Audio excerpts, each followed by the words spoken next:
On graduation day, everyone was buzzing around, signing Chloe Hayes' commemorative t-shirt. Just as I was about to bail, she grabbed me and had me scribble my name on the corner of the sleeve with a pen that was almost dead. I squeezed it and forced a smile. Good luck, genius scientist. But she just stared, face blank. Good luck with what? Good luck hoping we never bump into each other again. My smile faded, and the last flicker of my fantasy just died. Fast forward 8 years, and I see Chloe on TV. She had actually become a legit genius scientist. During a home segment, the host cracks open a closet and boom, the old t-shirt, covered in signatures. The host points to the spot over her heart where my name was, grinning, asking what it meant to her. Chloe lowers her gaze and says, one word, light. I froze. I'd been chasing this girl since high school and never even got a glance. She got early admission to Caltech, so I busted my ass to get in too, scraping by as the last one admitted.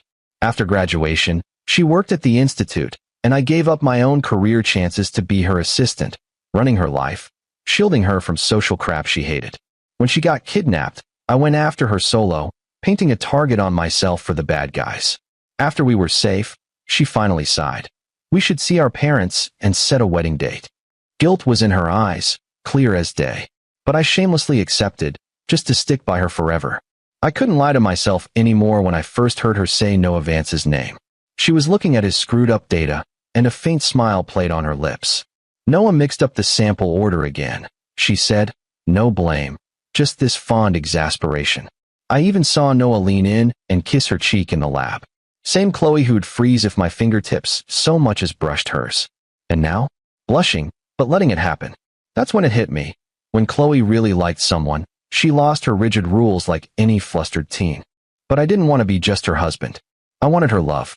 Guess I might never get that. So I let them be happy. 2 weeks before the wedding, I dropped my application on Dr. Miller's desk. I'm volunteering for a transfer to the Mojave branch. Please add my name. She looked shocked. Ethan, aren't you and Chloe getting hitched next month? You followed her here. You're so close. And now you want to bounce to Mojave. I swallowed and shut her down. Just sign it. Walking out, a giant screen showed a live international summit. Camera zoomed on Noah whispering to Chloe. Faces inches apart, totally chill. This was the girl who made me keep a 10-foot distance giving a work report. I let out a bitter laugh, went back to our apartment, our supposed marital home, packed everything, booked movers. Phone buzzed. Transfer approved. At the same moment, I messaged from Chloe. Flight C1 1837, lands Pasadena 8 p.m. tomorrow. Pick me up. I stared. Then typed, cold. I can't. Within a day, every trace of me was gone. Realtor comes. Mr. Carter, are you sure about this price? Huge loss for this location. I nodded, signing. I'm sure. Faster it sells, the better. 2 more weeks at the institute to hand over work. When Chloe and Noah got back, I was in the lab. Her iMessage? Ignored. Dinner? I arrive late, sit in a quiet corner. Chloe and Noah are at the head, laughing. Noah says, yesterday was a disaster.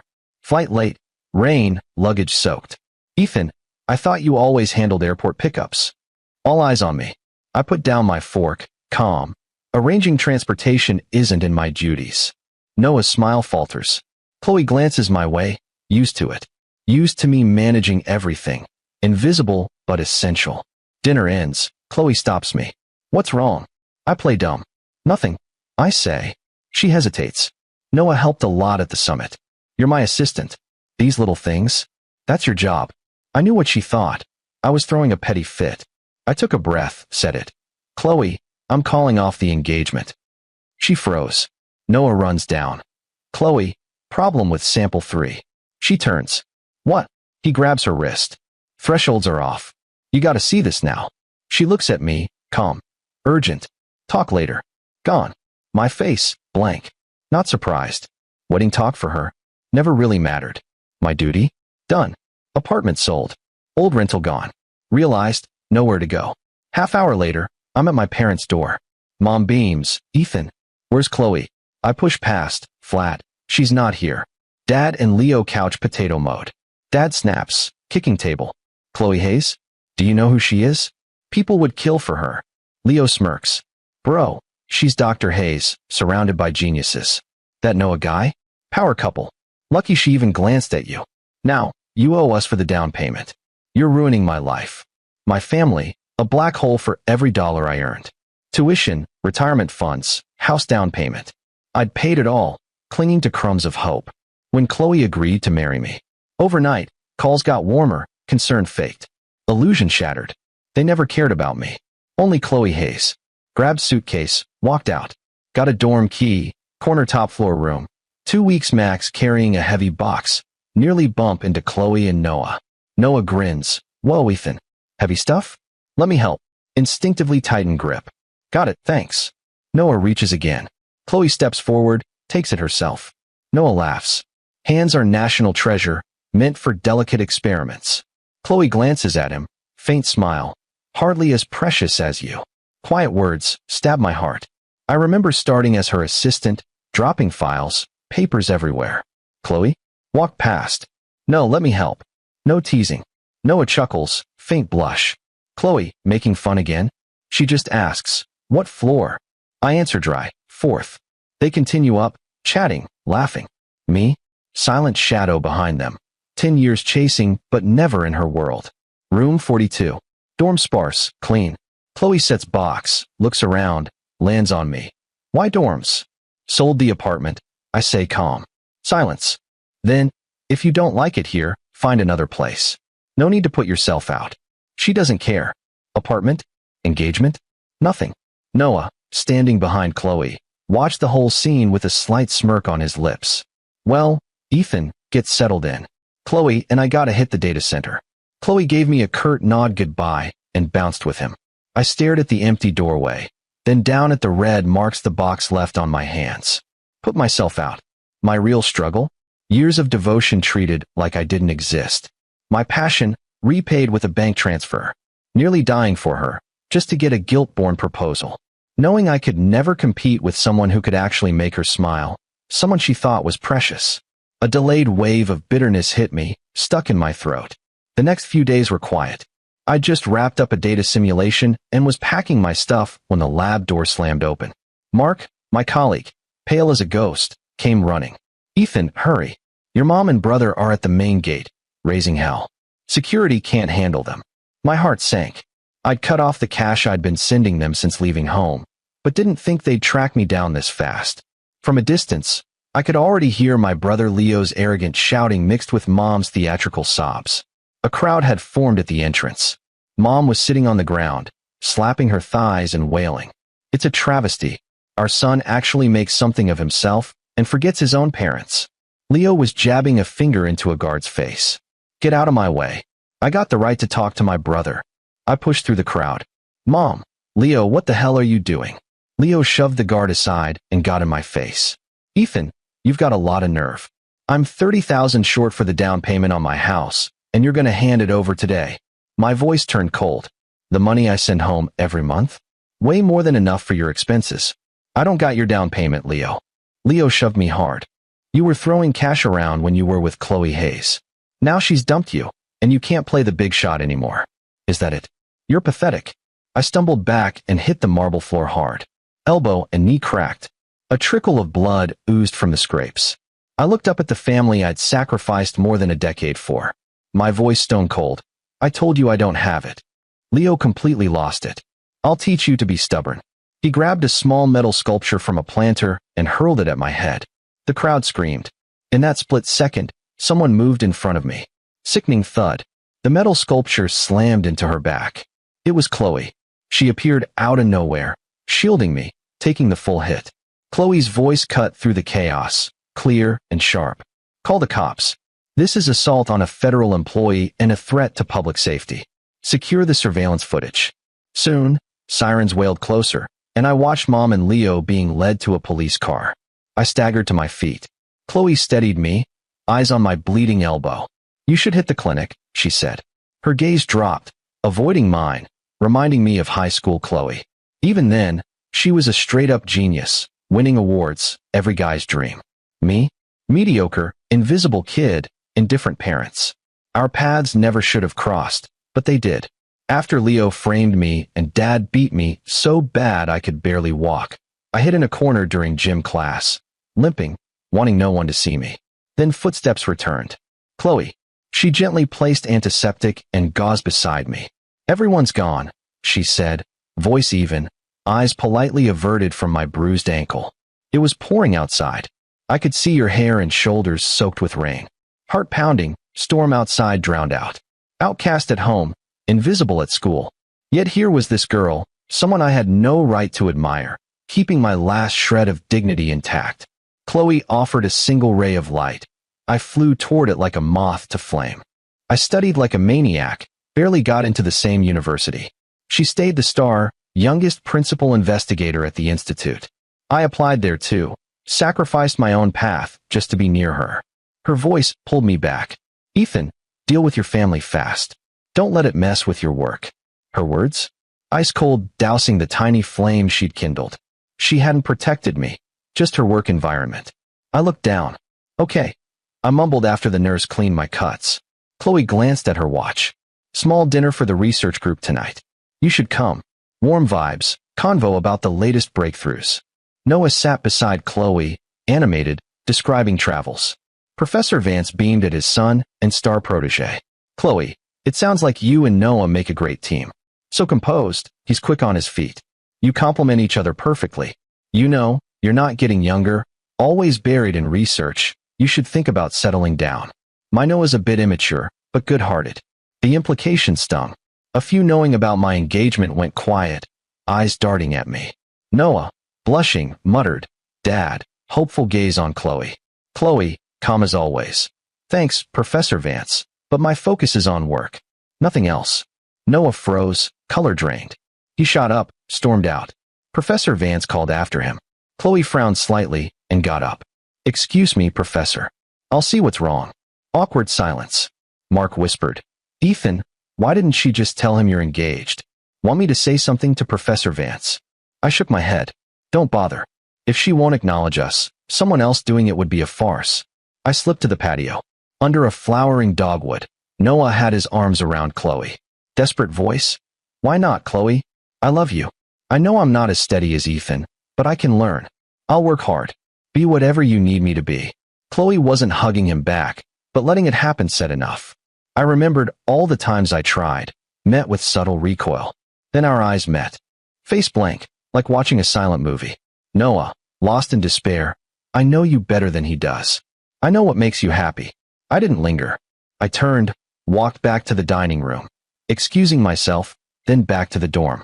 Wind scattered the last ashes of hope, leaving hollow void. Just as I finished getting ready for bed, knock at the door. Chloe in the dim hallway light. Quiet for a moment. About Noah. I turned him down. Don't get the wrong idea. Surprised. Expected her to pick Noah. But here she was, explaining herself, worried about what I'd think. My voice calm. Whether you said yes or no to him doesn't matter to me anymore. She looked totally thrown by how detached I was. If there's nothing else, I added. I need to get some sleep, she said, putting her hand on the door frame to stop me from closing it. Ethan, something's been off with you lately. I looked away, pushed the door shut. The soft click of the latch separated me from the woman I'd chased for 10 damn years. I leaned back against the cool wood and let out a long, tired breath, a dull ache spreading through my chest like rust. I don't even know how long I stood there before my phone rang, yanking me out of my thoughts. Ethan, did you see the acceptance notice from the journal? How is Noah Vance the first author on the new materials paper?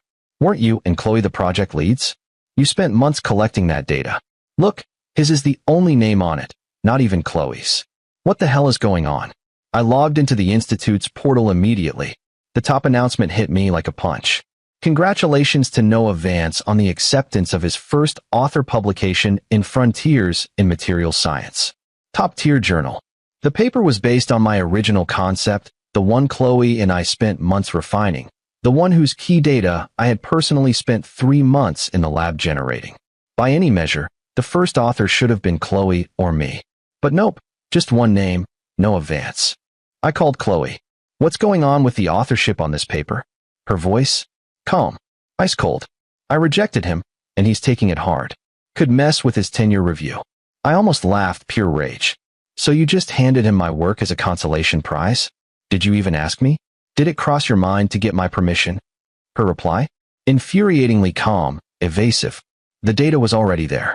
He wrote the initial draft. His name is appropriate. The paper belongs to the Institute. I have the final say. Your contributions will be acknowledged elsewhere. Pathetic. A second ago, I thought she was trying to explain. Now I realize she was just covering her ass for giving my work to Noah. Chloe, what do you think I am? I said, cold as ice. Just some nameless drone who does the work and doesn't need credit? Silence. When she finally spoke, her words froze my blood. Ethan, the only reason you came to the Institute was to be near me, wasn't it? These titles don't matter to you. You don't need accomplishments like this to secure your future in the field. Roaring in my ears. Blood running cold. She knew exactly why I had stayed her assistant, what I had sacrificed, and she used it to justify giving away my work. I wanted to scream, but I just ended the call. Next week, the Institute held its annual symposium. Noah's paper was a main highlight. He stood at the podium in a sharp suit, presenting. Murmurs of approval rippled through the audience.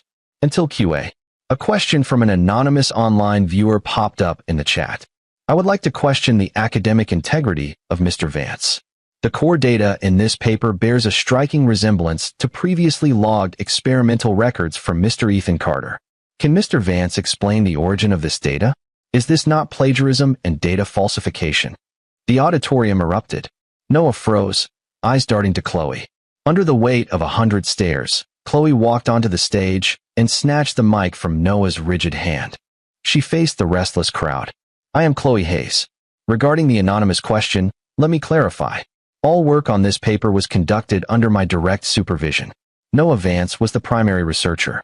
I stake my professional reputation on the integrity of this work. Her eyes found me in the audience. Ethan Carter is my assistant. His role was primarily administrative and supportive. He does not possess the core competencies to conduct this research independently. This work belongs to Noah Vance. That is indisputable. Chatter exploded. The director herself vouched for him. So Carter was just a glorified secretary. No wonder I didn't get credit. Guess that anonymous question was just sour grapes. Chloe turned to Noah, voice softening. Noah, please continue with your presentation. Then she was beside me, fingers digging into my wrist hard enough to make bones ache. Let go of me, I said, voice shaking with rage. Without a glance, she addressed the murmuring crowd. My apologies. My assistant just needed to confirm a few details with me. And then, she physically dragged me from the auditorium. Doors swung shut, muffling the chaos. Dim lobby. Just us. I stared at her, chest heaving. Chloe, you just publicly humiliated me. Dismissed me as some incompetent gopher. What the hell am I to you? My voice broke. She stepped forward, arms around my neck, pressed her cool lips to mine. Brief. Dry. Passionless. Over in a second. Mind blank. Blood ice. She pulled back, eyes on my stunned face. Are you calm now? Can we avoid further disruptions? I stared. Once, I had craved this. Now, just a tool to silence me. A tidal wave of humiliation hit harder than the public dismissal. A sharp crack. My hand hit her cheek. You think this is what I wanted? Chloe, you disgust me. My voice shook, teeth clenched. I didn't look back. Shoved the doors open. Walked away. Didn't go back to the symposium. Didn't try to argue. Nothing mattered. Blinding hallway lights. Angry tears wiped away. Straight to my lap. Logged in. Selected every project file. Permanently deleted. I might be leaving, but Noah's fraud wouldn't stand. Hours later, airport security. Flight called. Grabbed my suitcase. Walked to the gate. No backward glance.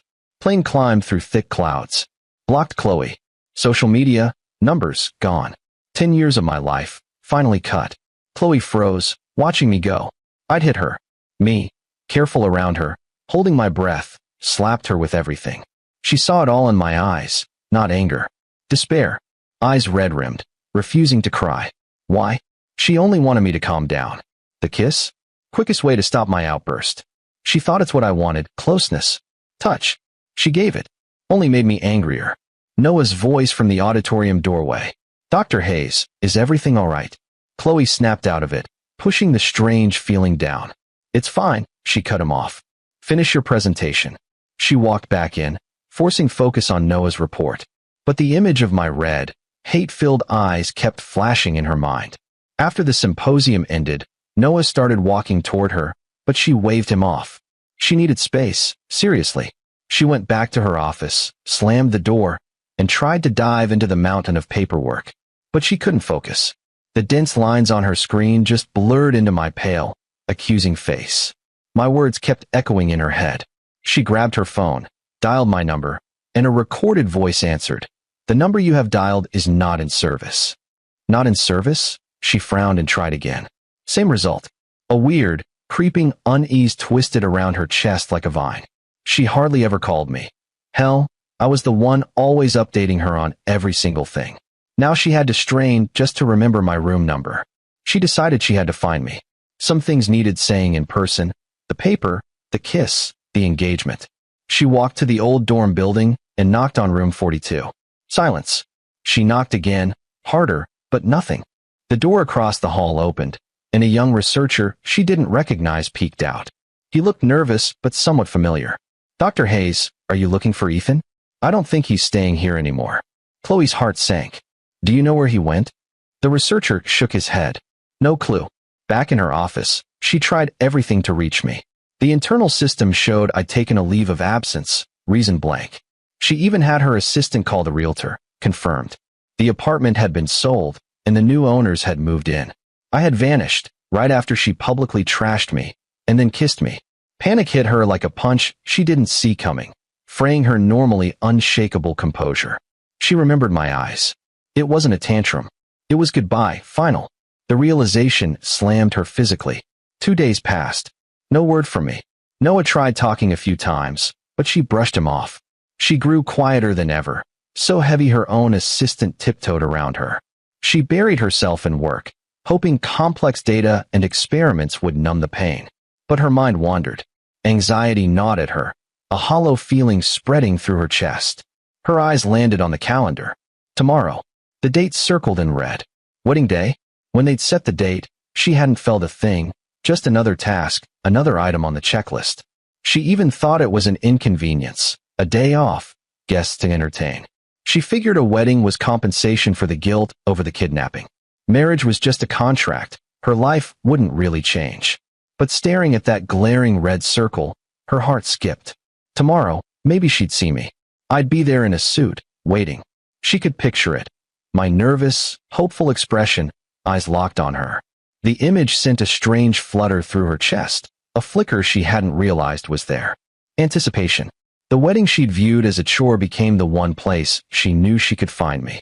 She snatched up her phone, dialed the number she knew by heart. Same cold, recorded voice. She hung up, fingers tightening around the phone. Tomorrow. She just had to wait until tomorrow. I'd be there, after everything I'd done to be with her, right on the verge of marriage. How could I give up? I'd be there. What would she say? Apologize? Explain? Or just make a small gesture, like always, and I'd quietly come back. Chloe leaned back in her chair and closed her eyes. Whatever happened, she'd see me tomorrow. Morning of the wedding, Chloe was up early, in the car on the way to the hotel. She rehearsed what she'd say. She knew she had to apologize. Not sure for what exactly. Public humiliation, the kiss, years of neglect. But if she just made the effort, I'd understand. It was me, after all. I was always waiting. At the hotel, no floral arch, no welcome sign. Creepy quiet. She frowned, stepped inside, but the manager stopped her politely. "Ma'am, can I help you?" "Chloe Hayes. I have a wedding reception here today." The manager checked his tablet, face shifting to professional regret. "I'm very sorry, Dr. Hayes, but that event was canceled. Mr. Carter came in 5 days ago and canceled it himself." "Canceled?" Chloe repeated, voice hoarse. "Yes. Mr. Carter handled it, paid the full fee." Chloe froze, light from the chandeliers making her dizzy. She realized she hadn't been involved in a single detail. Venue, menu, invites. She'd ignored it all. She just signed a final confirmation. She couldn't even remember when I had handled everything, coming to her for opinions, and she'd always said, "You decide. Don't bother me with the small stuff." So I had canceled our wedding, and she didn't even know. The drive back to the institute was a blur. Her chest felt hollow, cold wind whistling through it. A knock startled her. Noah stepped in. "Chloe, I need the raw process data from the materials project for a comparative analysis." Chloe snapped back to the present, irritation bubbling. I told her I kept hard copies of all important data backups in her office. I'll find it, she said curtly, heading to the filing cabinet. She froze. The cabinet was a mess, folders jumbled, papers stuffed anywhere. I hadn't been there to organize it in nearly a week. Frustration mounted with every missing file. Noah watched, flicker in his eyes. You know, Ethan really should have been more professional, he said quietly. Even if he was upset, he should have done a proper handover. Losing such important data holds up the whole team. Chloe's hand stopped. Flat voice. I put Ethan in charge. If it's missing, it's my responsibility. Noah paled, silent. Chloe kept searching. Found a few printed pages in a back folder, but core logs and digital backups? Gone. Then she remembered. I always kept a working copy on my own computer. She strode to my old desk. Unnervingly clean, just a standard-issue computer and a few wilting plants. Nothing personal left. It looked like I'd just stepped out for a sec. She turned on the computer, typed the password she knew by heart. Her birthday. Heart twinged painfully. She found the encrypted project folder. Empty. I had deleted it. Months of painstaking work, precious data, gone. Panic hit her like a freight train. Fear deeper than any complex scientific problem gripped her. Mind blank. Two colleagues walked by chatting. Did you hear? Carter transferred to the Mojave branch. Conditions must be rough out there. Yeah, nothing like Pasadena, but you gotta respect the grind. Chloe's head shot up, her pupils shrinking. The plane touched down under the harsh afternoon sun. I stepped out of the tiny airport with just my single bag, and a dry, dusty wind hit me smack in the face. Squinting against the glare, I watched the landscape fly past the car window. Under a massive sky, ochre hills stretched forever, dotted with the occasional lonely windbreak or low-slung building. The wild, endless silence was a brutal contrast to the non-stop buzz of Pasadena. The branch campus sat on the outskirts of town. Its mottled walls and a few drab gray buildings looked like night and day next to the slick glass and steel HQ. Director Evans, the branch administrator, a friendly middle-aged lady with a warm smile, greeted me. You must be Ethan Carter. Long trip out here, huh? She showed me to the dorm, gave me a few quick instructions, then bounced. I pushed open the window, letting the smell of dry earth fill the room. The sky was a crazy deep blue, almost unreal. No Chloe, no suffocating expectations, no whispers, just peace. I shook my head, shoved the thoughts aside, and started unpacking my tiny stash of stuff. Later that day, I checked out the archives, a corner room on the first floor, door open, stacks of files and rolled schematics spilling out. Brenda, the archivist, sat at the door, fussing over index cards. She pushed her glasses up when she saw me and broke into a friendly smile. Well, haven't seen you around here before. You knew? I asked. Yep. I nodded. I'm Ethan Carter. First day. Brenda slapped her thigh. Ethan Carter. Oh yeah, the hotshot from Pasadena. Welcome, welcome. Not every day our little outpost gets a big gun from HQ. I gave a weak smile, didn't say much. Brenda, though, could talk your ear off. She rattled on about branch life while I quietly listened. You know, she said suddenly, another researcher got here just before you. Young woman from New York, Maya Reed. Total character. Super friendly, makes pals with everyone, doesn't even seem like a scientist. More like she's on vacui.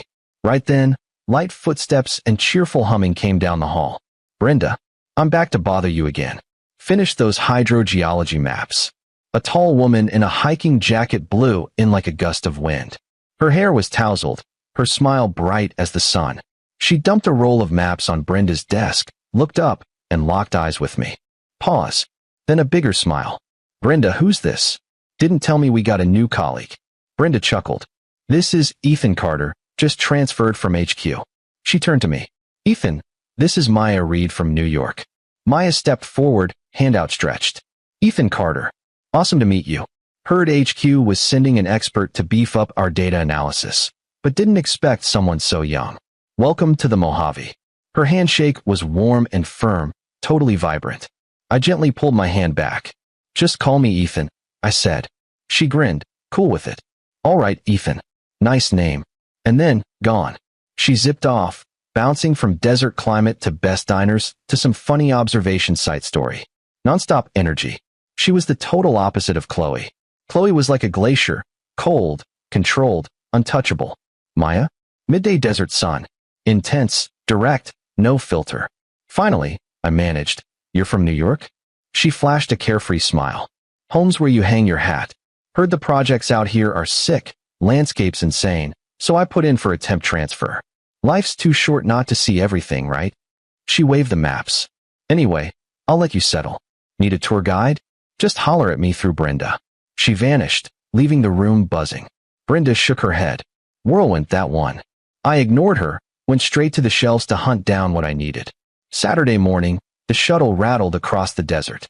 Leaned on the window, ready to scope the nearby town. Not much, just a main street, a handful of shops. Pushed open a bookstore door, bell chimed. Quiet except for the owner and a woman in glasses whispering at the counter. With Mr. Peterson in the hospital, kids' science class is canceled. They were pumped for it. My fingers froze on the books. Heart jolted. Turned around. Both stared at me. You need a sub for the science class? My voice rough in the quiet shop. The teacher blinked. And you are? New researcher at the institute. Name's Ethan.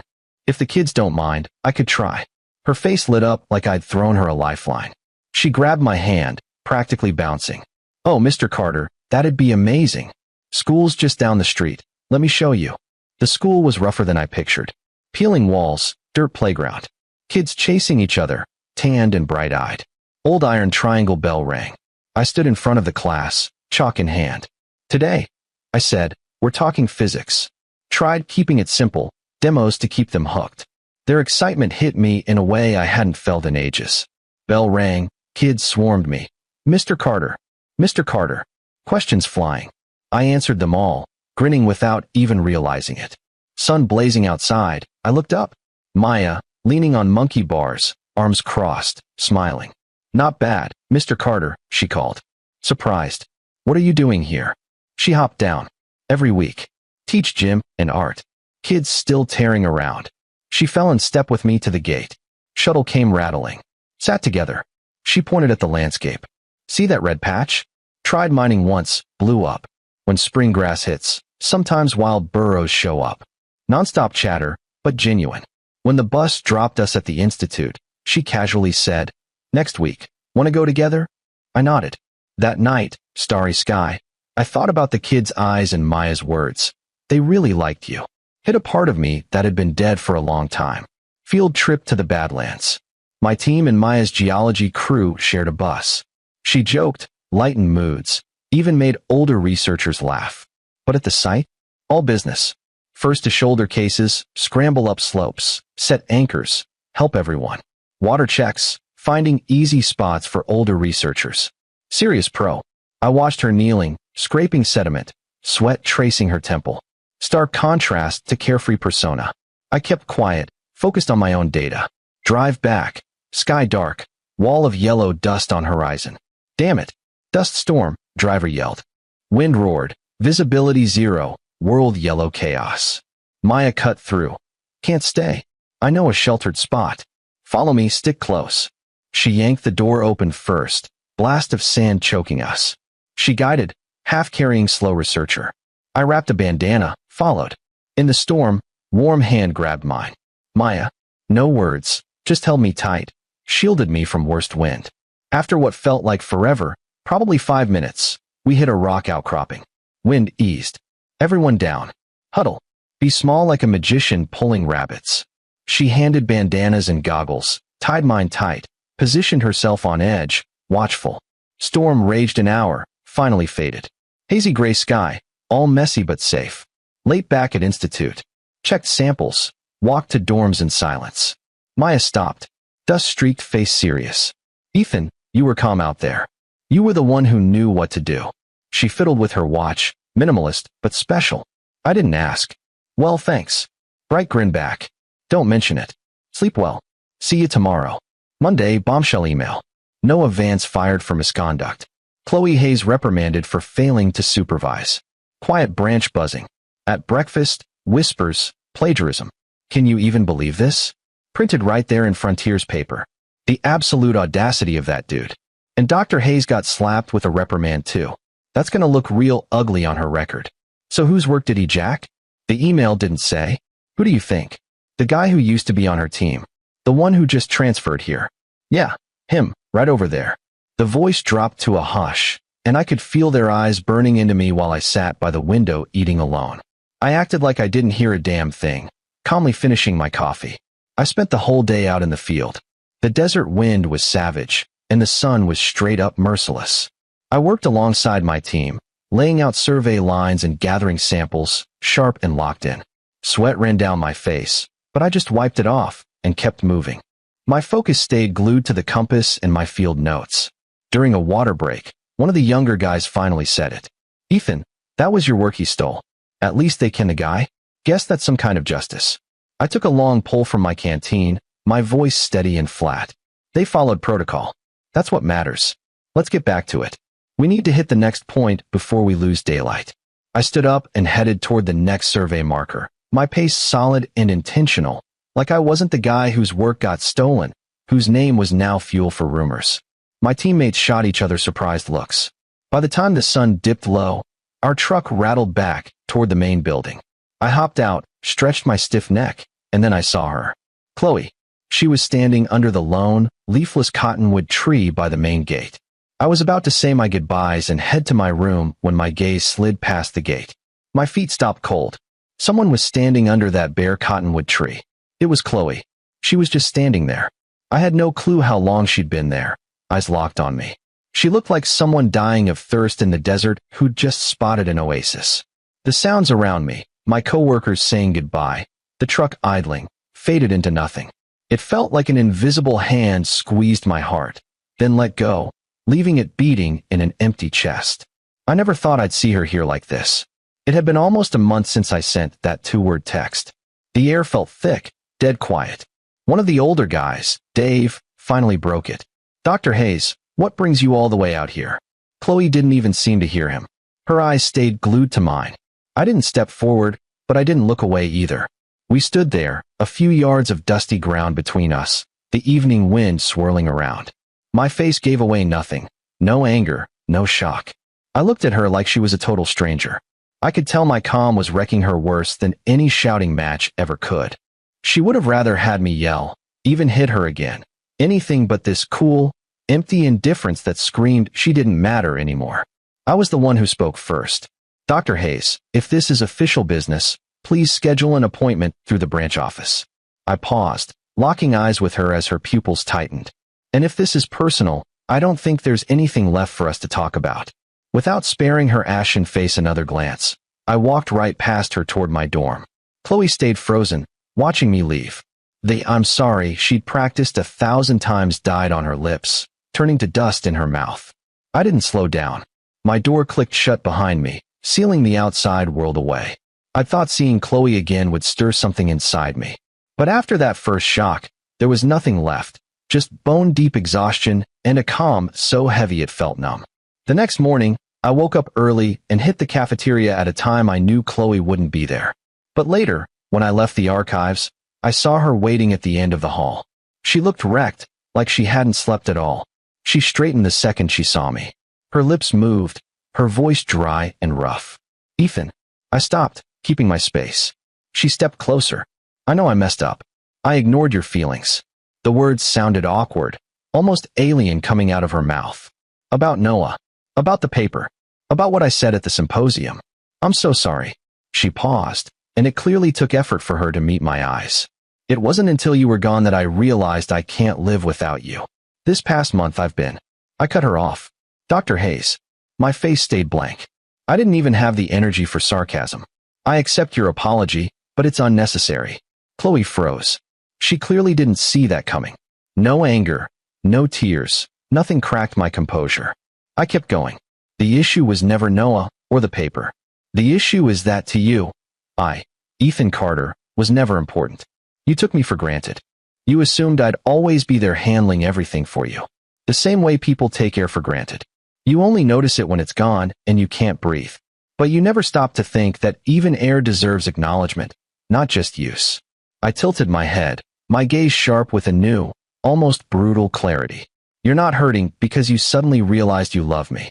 You're hurting because you lost a convenient, reliable part of your routine. Chloe, you were never in love with me. You were in love with the order I brought into your life.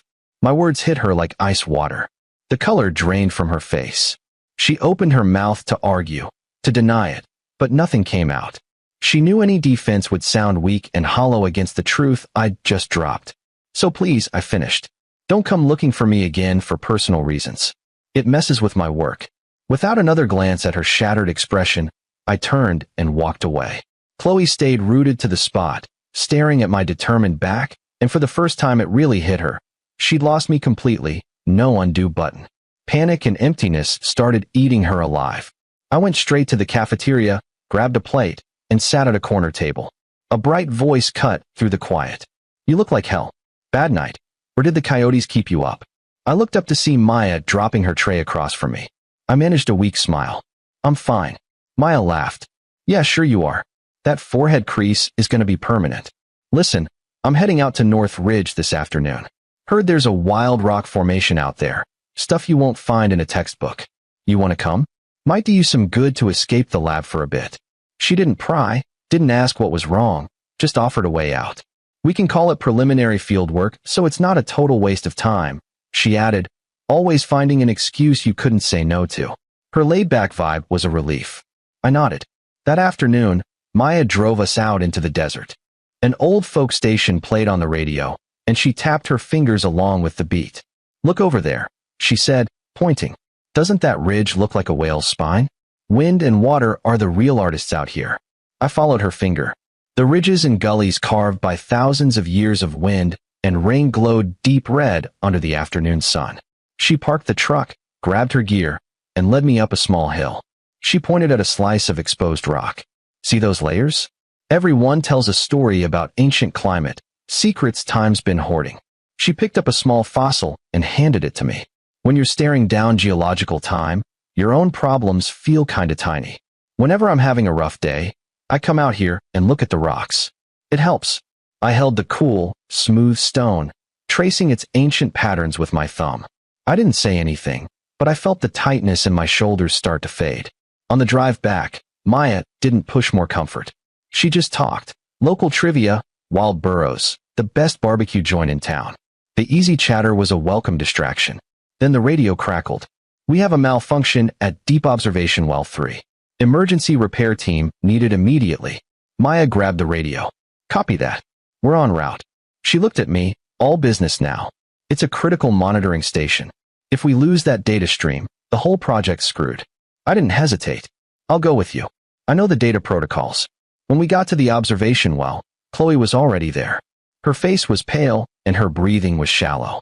The altitude was clearly getting to her, but she was still forcing herself to inspect the equipment. Her eyes darkened when she saw Maya and me arrive together. Mia got right to it. What's the situation? Chloe's voice was strained. The gasket's shot and the bolts are rusted solid. I can't get them to budge. She tried to force a wrench, but her hands were shaking so badly it slipped, nearly gashing her hand. Maya stepped in and took the wrench from her. Careful, you force that and you'll strip the whole housing. Dave, get me the rust penetrant and a torque wrench. As she started to work, she glanced at me. Ethan, can you double-check the specs on the replacement gasket? I quickly consulted the manual. It's the right model. Pressure rating is correct. A strong gust of wind made Chloe choke and cough, and she swayed on her feet. Maya steadied her. Dr. Hayes, you've got altitude sickness. Go rest in the truck. We can handle this. Chloe started to protest, but a wave of dizziness forced her to lean against the truck for support. She watched as Maya and I worked together seamlessly. Maya expertly removed the old gasket while I handed her tools and logged the real-time data. Our movements efficient and synchronized. A tightness grew in Chloe's chest as she watched us. She remembered how I used to work with her in the lab just like this, anticipating her every need, always reliable. But she had never truly seen me. She was only now realizing that away from her, I was not just a shadow. I had my own light, and it was so bright it hurt her eyes to look at it. Maya wiped the sweat from her brow. All right, let's run a diagnostic. The indicator light on the monitor blinked, and the data stream on the screen stabilized. Everyone breathed a collective sigh of relief. The ride back was silent. Chloe rested in the back seat with her eyes closed. Maya drove, her eyes on the road, occasionally glancing at me in the rear view mirror. I stared out the window at the desolate landscape, my face softened by the setting sun. "Thanks for your help today," I said quietly, still looking out the window. Maya raised an eyebrow. "For what?" "It's our job. But I gotta say, you're better with your hands and cooler under pressure than I expected. You don't seem like a desk jockey." I turned to look at her, the corner of my mouth twitching into a small smile. "I'm no expert, but I've always found that practical application is more grounding than pure theory."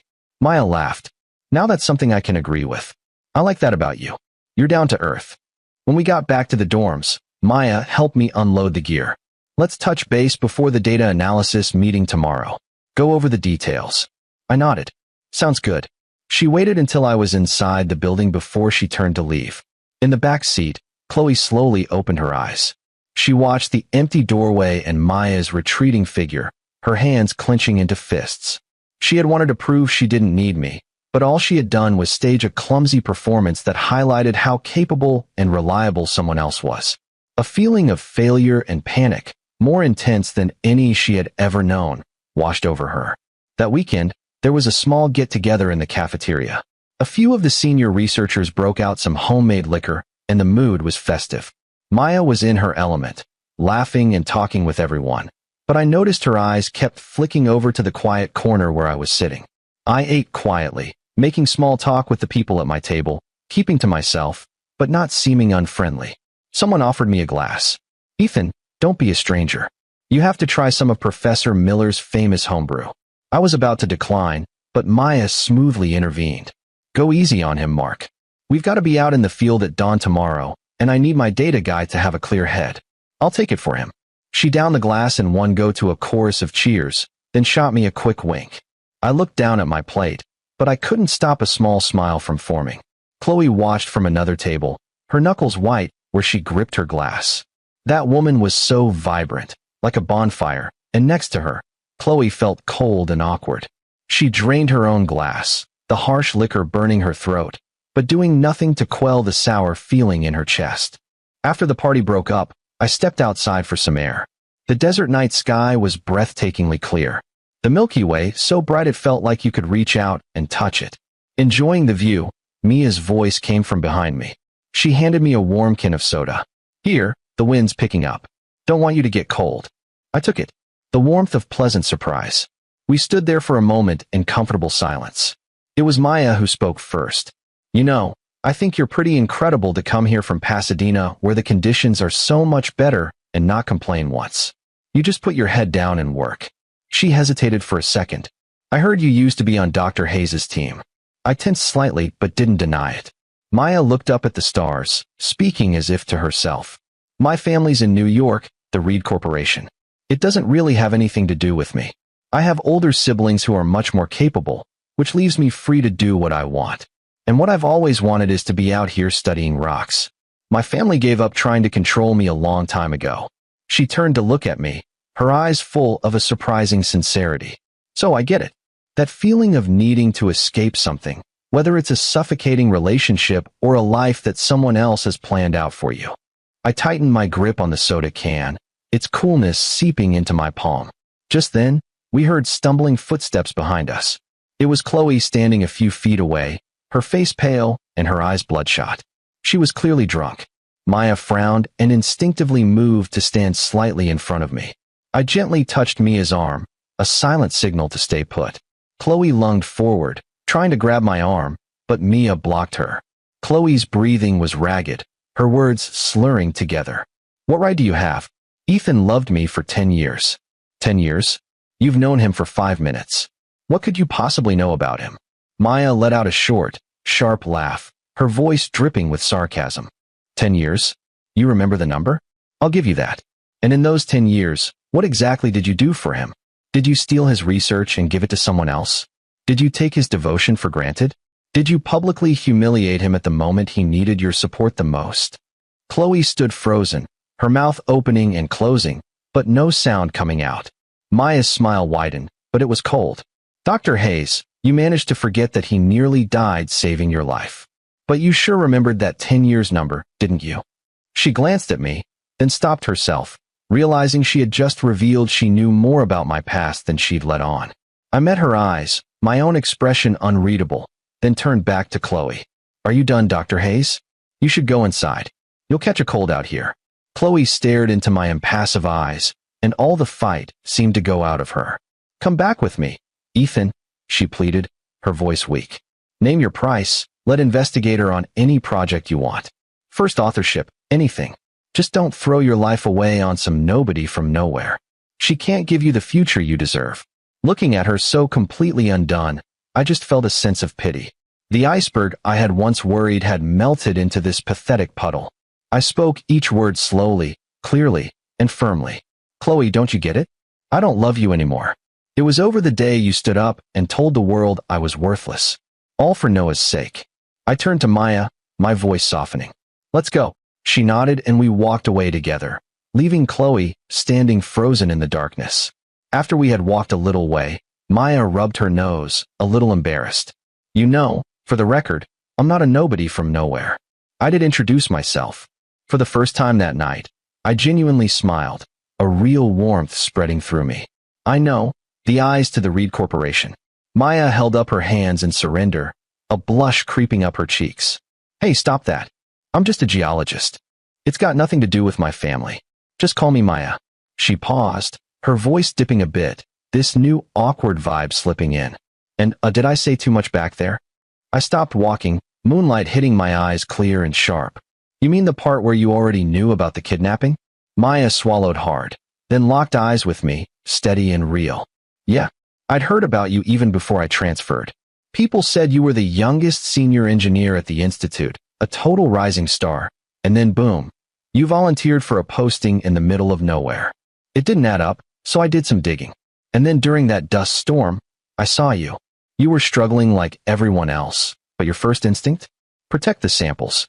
Protect the data. I rubbed the calluses on my fingertips, battle scars from years of lab grind and field work. My mind replayed the last month. Every single time I felt myself sinking, Maya had just shown up. Extra thermos of coffee, randomly passing by to help with my gear, distracting me with some goofy story when my head was too full. I turned and really looked at her under the moonlight. Her eyes were clear and bright, like the desert sky itself. No pity, no sympathy, just solid, genuine admiration. My voice felt lighter than it had in years. You know, I said, the whole time I've been here, you're the only person who hasn't called this a waste. Everyone else looks at me like I straight up committed career suicide. Maya's eyes went wide, her tone suddenly fiery. A waste? Are you serious right now? The people who can survive out here, who can do real, meaningful work in a place like this, that's who's actually brilliant. A greenhouse flower might look nice, but it's got nothing on a Joshua tree. Something that survives drought and wind. Something that holds the earth together. That's real value. The words poured out fast, like she'd been holding them in forever. She seemed to realize how intense she sounded, a blush creeping up her neck, but she didn't look away. She stood tall, stared straight at me, eyes shining. So, can you give me a chance to be out here with you? Doing important work. Watching the sun rise and set over this desert. The wind rustled, kicking up fine sand across the pavement, like the world itself was backing her up. I looked at her flushed cheeks and that unshakable gaze. After a quiet beat, I heard myself say one word. Okay. Her eyes lit up like the whole Milky Way had just exploded inside them. She awkwardly reached for my arm, pulled back, then finally gave a serious nod. Okay then. Deal. No takebacks. Before anything else could happen, Director Evans hurried toward us. Carter Reed. Maya. Just the two people I was looking for. We've got an urgent request. The joint survey team is heading to Black Wind Canyon first thing tomorrow morning, and they specifically requested both of you. The geology's complex. They need a data specialist and a geologist working together. Pack your gear. High priority. You might be out there a few days. Maya answered instantly. Understood. We'll be ready. She turned to me, eyes buzzing with excitement. I nodded. No problem. I'll get my equipment ready now. Director Evans added. Oh, and one more thing. Headquarters is sending support. Dr. Hayes volunteered. She'll be joining your convoy in the morning. Maya's smile flickered. She looked at me. My expression stayed calm. Understood. I turned to Maya and gave her a small, steady smile. See you in the morning. We'll head out together. Her face lit right back up. See you tomorrow. Convoy leaves at 0600 sharp. I'll bring breakfast. I watched her walk away, a real smile spreading across my face, and headed back to my room feeling lighter than I had in years. At 6 o'clock the next morning, the convoy rolled out right on time. Maya jumped out of her truck and shoved a warm breakfast burrito and a thermos of coffee into my hands. Eat up. It's a rough ride, and cold food out here sucks. I took them, warmth sinking into my fingers and my chest. During the drive, Maya broke down the geology of Black Wind Canyon. At one point, getting hyped, she grabbed my hand to trace a fault line on the map between us. Her fingers were warm and dry. I gently pulled my hand away. She noticed a flash of amusement crossing her face, but she didn't push it, just kept explaining. At the sight, she helped me with my safety harness. Leaning in to check the buckle, her breath warm against my ear, she murmured, "Lots of loose scree here. Stay close. Step where I step." "Okay," I said, eyes locked on her focused profile, heart thumping faster than I liked. Chloe started walking toward us, but the team leader called her away to check a rock face across the canyon, leaving her watching from a distance as we worked together. During a break, Maya pulled out a container of sliced melon. "Here, fruit. Gotta get your vitamins out here." She speared a piece and held it out, eyes bright. I hesitated for half a second, then leaned in and took it. The sweet juice hit like a blessing. Across the canyon, I saw Chloe watching us, gripping her water bottle so tight her knuckles were white. She walked over, voice tight. "Ethan, I've got discrepancies in my data. I need you to cross-reference the baseline parameters with me. Are you free?" Before I could answer, Maya jumped in. "Dr. Hayes, let him finish his break. It can wait." Chloe already had her notebook open. "This pH reading is an outlier. It could skew the entire analysis." She stepped closer, planting herself between Maya and me. Maya calmly shifted, placing the fruit container in my other hand. Her voice stayed pleasant but firm. "The data isn't going anywhere. It can wait until after lunch. Someone rushing might miss something important, like the stratification in that rock face over there. We have to be meticulous, after all." Chloe's expression hardened. "Of course." Maya smiled. "And checking data when you're hungry and tired? That's how you miss a decimal point. Not very meticulous, is it?"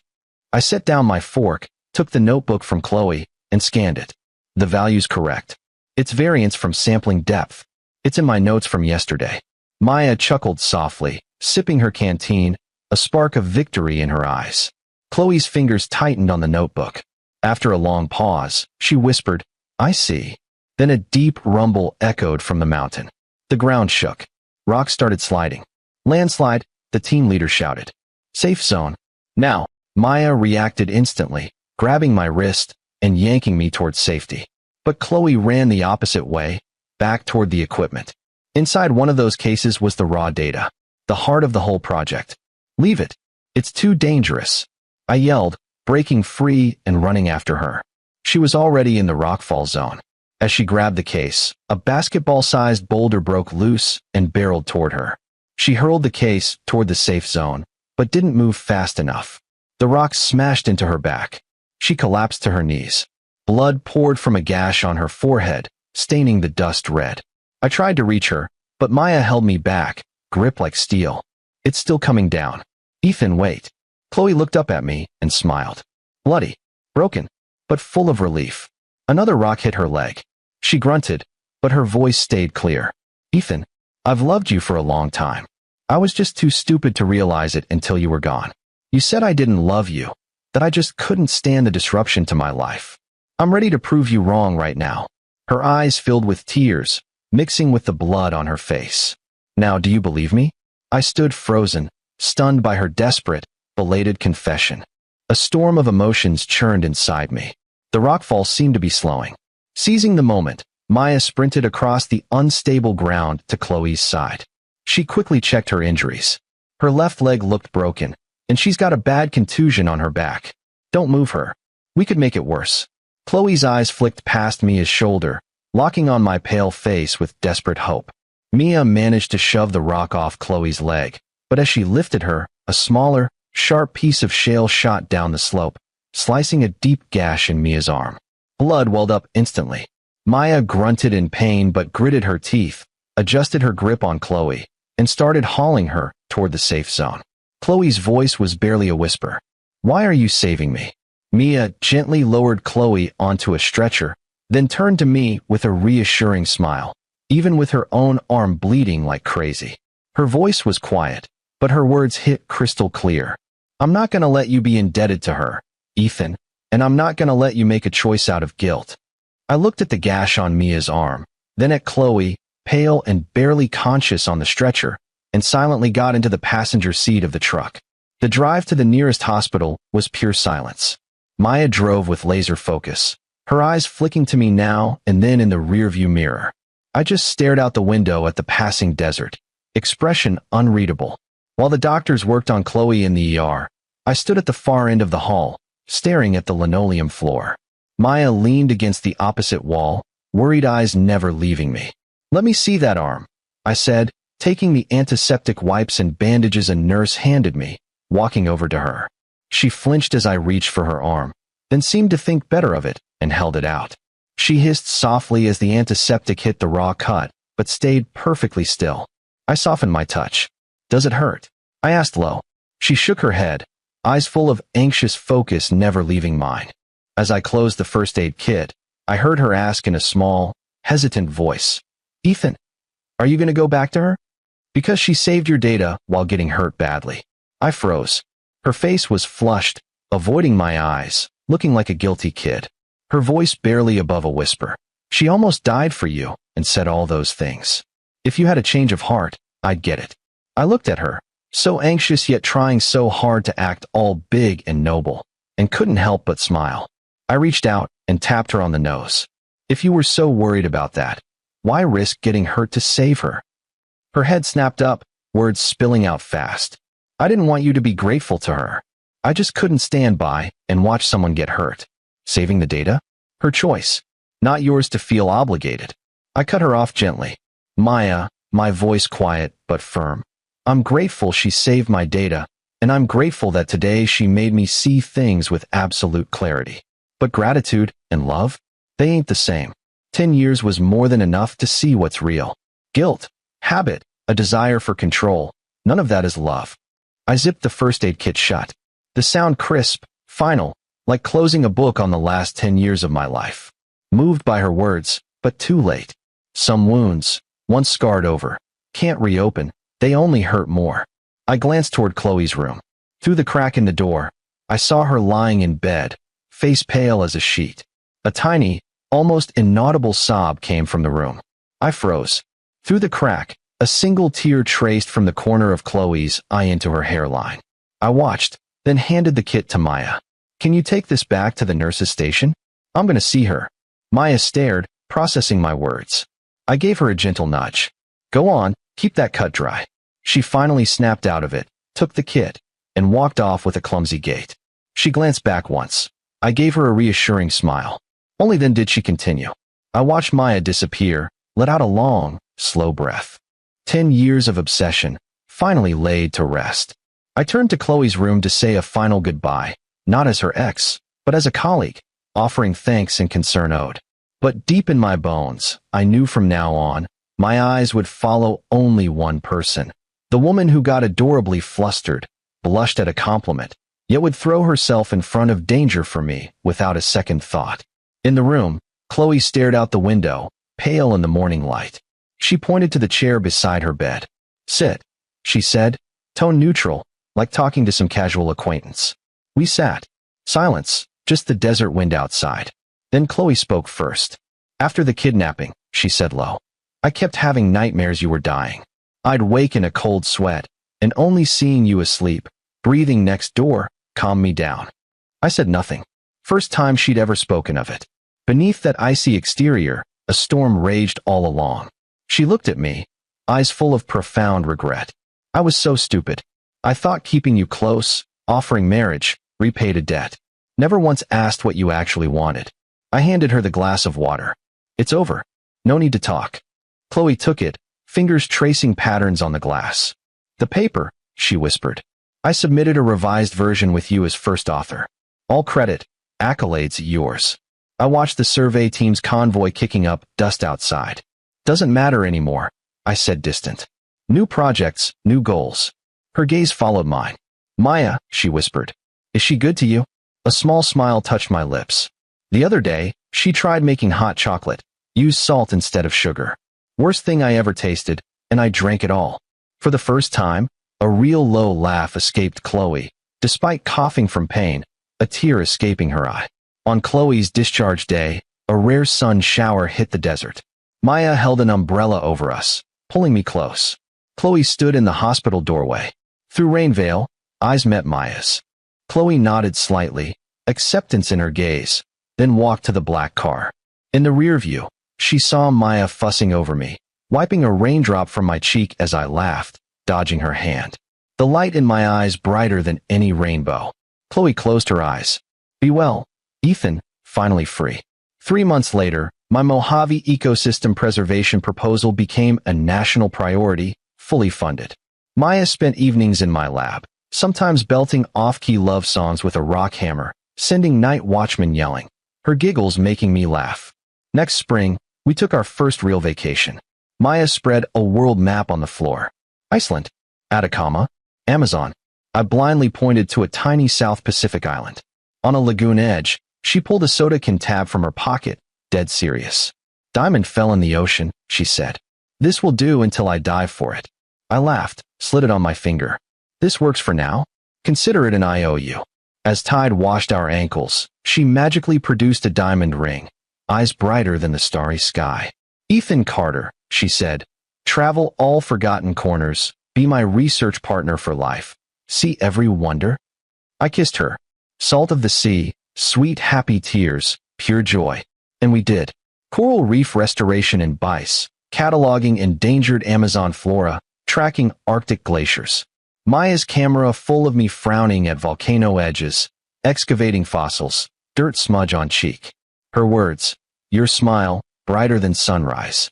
One night in Antarctica, I got an email from Chloe, commendation list for Mojave project. My name first, then Maya's. A photo, Chloe alone in Greenland, aurora borealis behind her, serene smile. Warmth at my back, sleepy Maya wrapped arms around me.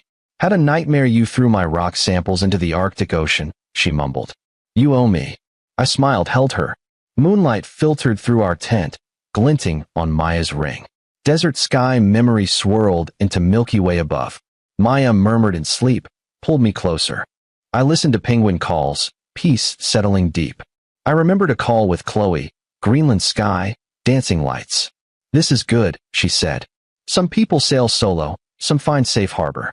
Lucky I found another ship ready to sail with me through storms, toward a horizon wider and more beautiful than I ever imagined.